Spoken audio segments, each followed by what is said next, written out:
ఉమ్మడి ఏపీ చరిత్రలో కనీవిని ఎరుగని రీతిలో సాగుతున్న కాకినాడ తుని జాహ్నవి పాప సెర్చింగ్ కేసు చాలా సార్లు అదృశ్యమైన వ్యక్తుల కోసం ముఖ్యంగా చిన్నారుల కోసం జరిగిన గాలింపు చర్యలు రోజుల తరబడి కొనసాగేవి.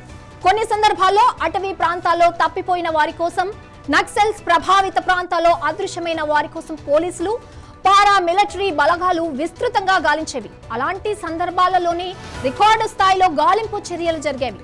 ఆపరేషన్ ట్రేస్, ఆపరేషన్ సంభవ్ వంటివి ప్రస్తుతం మిస్సింగ్ మహిళలు, అమ్మాయిలను గుర్తించడంలో మావోయిస్టు వ్యతిరేక కార్యకలాపాల్లో ఆంధ్రప్రదేశ్ పోలీసులు నిర్వహిస్తున్న కీలకమైన ఆపరేషన్లుగా నిలుస్తున్నాయి.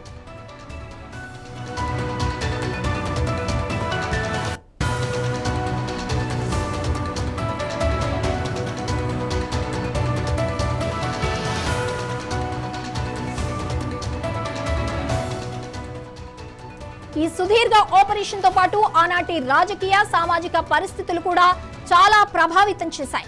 ప్రజల భద్రతకు భరోసా కల్పించడంలో ప్రభుత్వం ఎలాంటి రాజీ పడలేదని స్పష్టం చేసింది.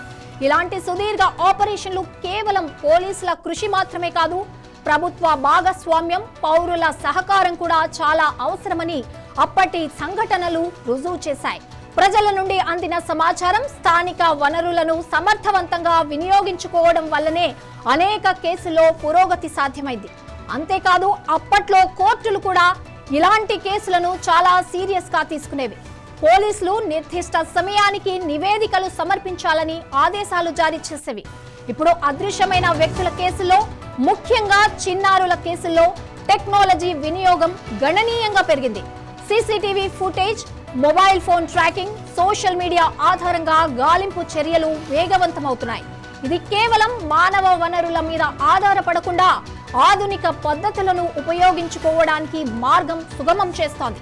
రాబోయే రోజుల్లో ఇలాంటి ఆపరేషన్లు మరింత వేగంగా, సమర్థవంతంగా జరిగే అవకాశం ఉంది.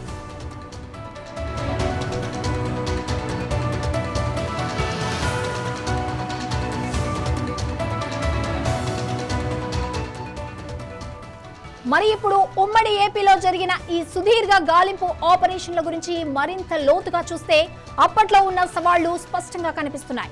సమాచార వ్యవస్థ అంతగా అభివృద్ధి చెందని రోజుల్లో మారుమూల ప్రాంతాల్లో గాలింపు చర్యలు చేపట్టడం పోలీసులకు చాలా కష్టంగా ఉండేది.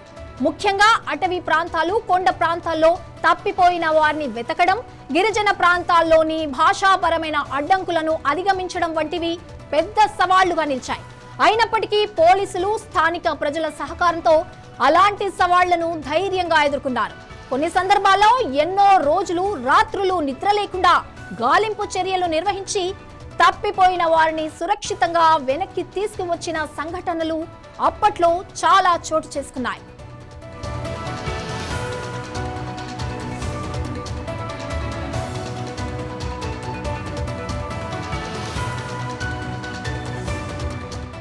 మొత్తం మీద ఉమ్మడి ఆంధ్రప్రదేశ్ లో జరిగిన ఈ రికార్డు స్థాయి సర్చింగ్ ఆపరేషన్లు ఆనాటి పోలీస్ వ్యవస్థ నిబద్ధతకు, అంకిత భావానికి నిదర్శనంగా నిలిచాయి. నేడు సాంకేతిక పరిజ్ఞానం అందుబాటులోకి రావడంతో గాలింపు చర్యలు మరింత వేగంగా, సమర్థవంతంగా సాగుతున్నాయి. కానీ అప్పటి పరిస్థితులలో పరిమిత వనరులతో పోలీసులు సాధించిన విజయాలు నిజంగా ప్రశంసనీయం. ఇది మనకు ఒక పాఠం. పట్టుదల ఉంటే ఎలాంటి సవాలునైనా అధిగమించొచ్చని రుజువు చేసింది.